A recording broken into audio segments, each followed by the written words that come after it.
Hello and greetings. How many hours can we outsource to AI and cut off from our workday? What are the hours that can be cut off, and what are the ones that are best to do yourself? And how can you find the optimal use case for your workflow?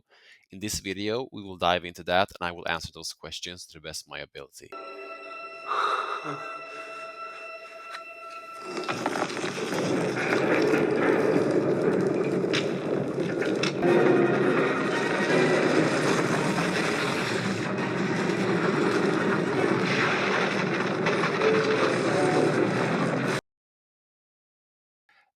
Firstly, we need to address that some work is appropriate for AI to handle and some is not.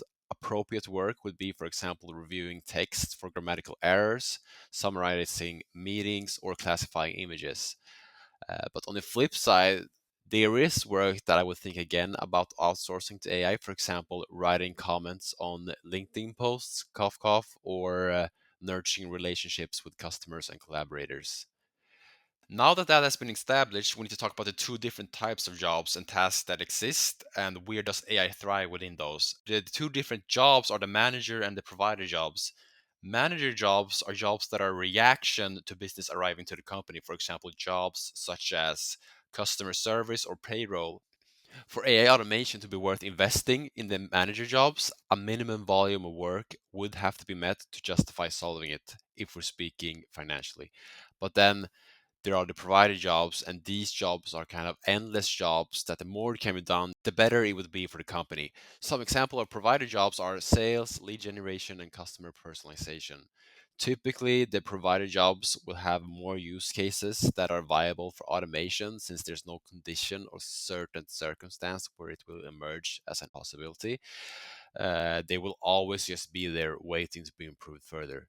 So now we can get into the practical side of things, which is firstly labels. The purpose of using these labels is to identify an area where human touch will not be a necessity, and also to find an area where there is a lot of pain, and that pain could be either emotional, financial, or time draining. And that would be then achieved by assigning the labels here that we have on the screen to every part and step of your workflow to get a good overview of how things are hanging. For you to get a clearer idea how this would look, here's an example using the workflow of an article writer, which goes off in the order, starting off with getting a topic and then researching and gathering information about that topic, then piecing together a first draft, having it reviewed, and then creating a final draft, then applying it for a final review, and then lastly publishing it. Now, you might wonder why I picked out this particular part of the workflow, which is research and gathering information. Here are the reasons. Number one, it's a producer task, meaning the higher number of sources that the writer could check and gather info from, the better it would be for the article. Number two, it's a very non creative, time consuming task. For example, reading through sources that can quite possibly be hundreds of pages sometime and then at the end not find what you were searching for is a big risk and time drain that is a part of the writer's work.